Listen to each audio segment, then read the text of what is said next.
l'intérêt du territoire du Gard-Rhodanien, nous continuerons à travailler avec nos différents partenaires, l'État, la région, le département. Bonne année 2023 de la Chartreuse de Valbonne. Je vous souhaite à toutes et à tous une excellente année 2023. La santé avant tout, car c'est, nous le savons, la chose la plus importante. À la communauté d'agglomération du Gard-Rhodanien, nous faisons tout pour améliorer la qualité du service urbanisme dont j'ai la charge. Nous voulons vous apporter les solutions pour faciliter l'aboutissement de vos projets. Allons de l'avant avec l'optimisme indispensable aux situations parfois compliquées ou délicates que nous rencontrons. Très belle année 2023. 2023 est une année de défi pour les habitants de l'agglomération du Gard-Rhodanien. C'est l'année test pour la redevance incitative. Mais avant cela, je tenais à vous souhaiter une excellente et merveilleuse année 2023. 2023, c'est une année charnière pour la valorisation des déchets et surtout de baisser le coût de traitement des déchets qui sera un défi très important pour l'agglomération. Une très bonne année 2023 à toutes et à tous. En 2023, l'agglomération continue de vous protéger et de prendre soin de vous. En 2023, nous poursuivons notre politique pour la jeunesse dans nos crèches, nos centres ados et nos écoles de musique. 2023, une année supplémentaire pour moderniser les services des finances. Je vous souhaite une merveilleuse année pour 2023, qu'elle vous apporte santé, amour, joie et espérance. Bonne année. En 2023, je vous souhaite le meilleur, la santé et la bonne humeur. Comme vice-président à l'agglomération en charge du tourisme, vous pouvez compter sur moi. Nous travaillons ardemment pour créer des sentiers de VTT, de randonnée, mettre en valeur notre patrimoine également. Tout ça dans le but, effectivement, d'accueillir le tourisme, mais pas que. Nous souhaitons aussi améliorer votre quotidien. Nous nous efforçons, nous travaillons. Vous pouvez compter sur mon soutien et je suis à votre disposition. À bientôt. En 2023, l'agglomération du Gard-Rhodanien continuera à soutenir toutes les initiatives venant des industries, PME, PMI, petites entreprises, commerces, afin de continuer de développer le développement économique de son territoire. Nous allons aussi travailler sur l'attractivité de celui-ci afin d'accueillir à la fois de nouvelles sociétés, mais aussi de nouvelles familles. En 2023, on va continuer à bouger tous ensemble sur le territoire de l'agglomération du Gard-Rhodanien. Bonne année! Mes chers amis, pour cette année 2023, je veux d'abord vous souhaiter des vœux de santé, de réussite, mais surtout, en tant que vice-président de l'agglomération du Gard-Rhodanien, je veux souhaiter à notre agglo de réussir le virage, un virage important pour notre société que nous vivons dans l'agglomération, mais aussi dans nos vies, un virage écologique, un virage où on va s'occuper plus fortement des déplacements doux, des transports en commun, de la ressource hydrique qui nous a fait énormément de défauts l'été dernier, mais aussi de toute l'efficience énergétique de nos bâtiments, qu'ils soient collectifs ou individuels. Voilà, c'est ça que je souhaite à l'agglomération, de pouvoir faire ce virage important qui est attendu par tous nos concitoyens.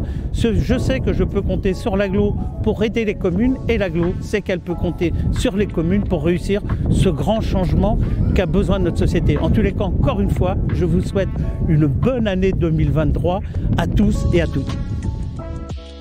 Toute l'équipe de l'agglomération des services de l'eau vous souhaite une bonne et heureuse année 2023.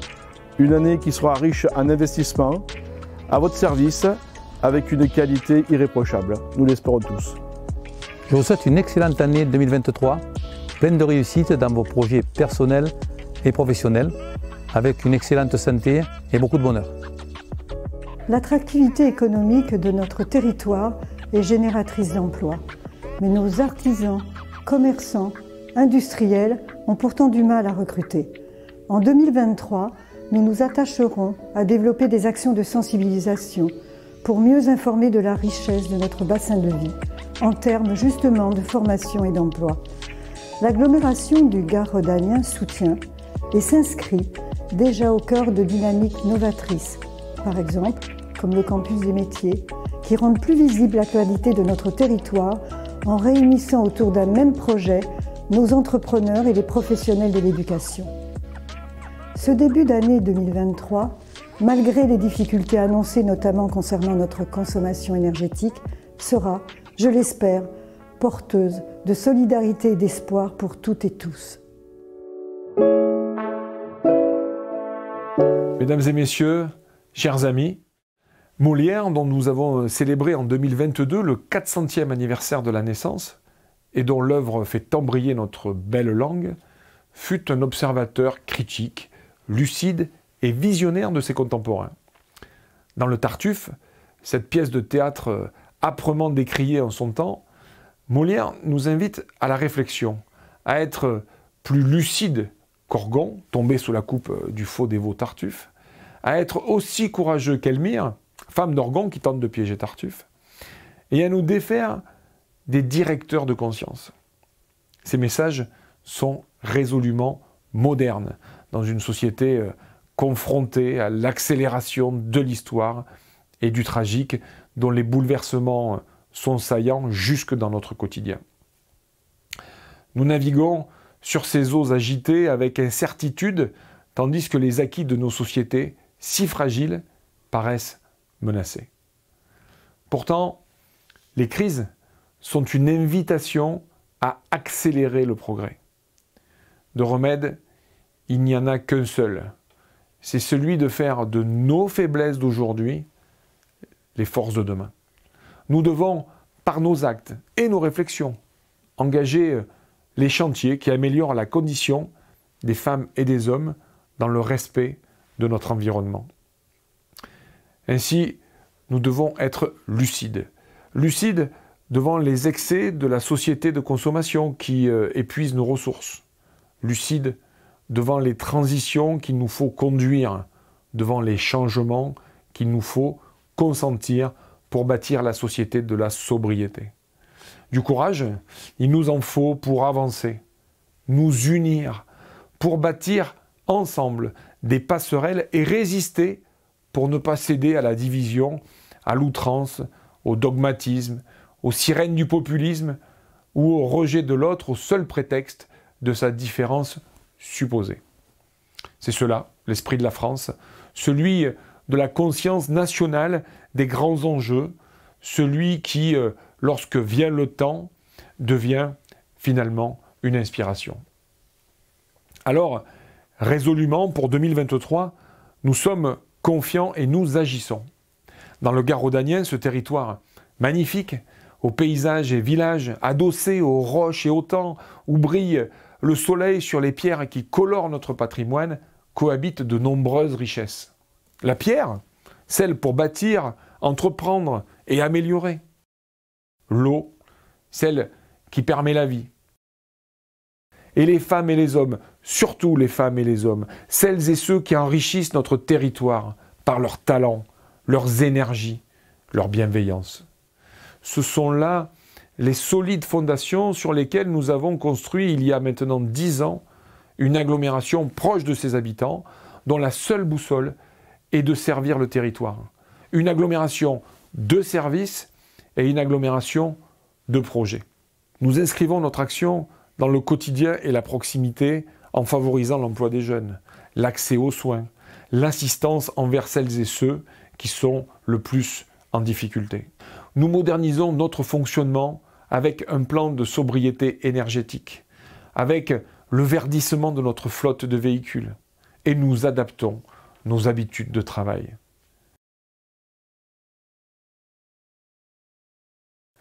Nous aménageons le territoire, pas avec des modèles d'urbanisation dépassés, plutôt en pérennisant du foncier pour les activités économiques, agricoles, industrielles et touristiques notamment, en valorisant nos friches, en développant le photovoltaïque pour que baisse notre dépendance aux énergies fossiles encore bien trop importante. Notre agriculture, notre industrie et notre tourisme sont nos piliers économiques d'aujourd'hui. Et ils sont également nos piliers sur lesquels nous bâtissons notre avenir. Nous construisons 2 nouvelles crèches à Bagnols-sur-Cèze et à Tavel pour consolider notre service public et pour accompagner la parentalité. Nous pérennisons nos dispositifs d'accompagnement de la rénovation thermique, des logements. Cette rénovation, elle est importante parce qu'elle permet, elle est profitable à l'environnement et au pouvoir d'achat. Nous modernisons la collecte des ordures ménagères en déployant la redevance incitative pour que chacun soit acteur de sa production de déchets et pour développer encore nos pratiques de tri.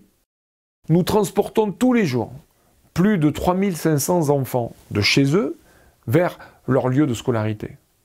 Les navettes urbaines transportent plus de 90 000 voyageurs par an et nous poursuivons le déploiement de l'offre de transport en commun du quotidien après l'arrivée du train dans nos gares de Bagnols-sur-Cèze et de Pont-Saint-Esprit en 2022. Nous développons les mobilités douces en encourageant le covoiturage et tous les projets vélos des 44 communes que forme notre agglomération. Nous investissons dans nos infrastructures d'eau et d'assainissement fortement parce que nous voulons collectivement une eau de qualité sans pesticides, disponible avec la sécurisation de son approvisionnement et dérogée dans les milieux naturels maîtrisés. Faire évoluer notre rapport à cette ressource vitale qu'est l'eau est un défi majeur.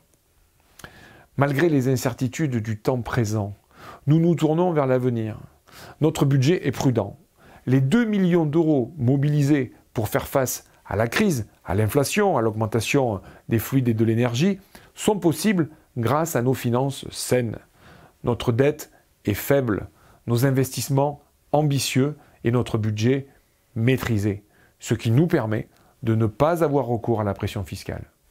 Du foncier économique pour accueillir des activités et des emplois, au déploiement des mobilités, en passant par la décarbonation de notre territoire, en passant par les tarifs des services calculés sur les revenus des usagers, c'est tout un territoire qui se mobilise en faveur du pouvoir d'achat, de l'environnement, des services rendus au public. En un mot, en faveur de notre attractivité. Nous avançons ensemble, résolus à bâtir un territoire où il fait bon de vivre et de s'épanouir, un territoire engagé dans les grands chantiers de notre temps, un territoire qui soit une inspiration, un territoire dont nous pouvons collectivement être fiers, un territoire responsable.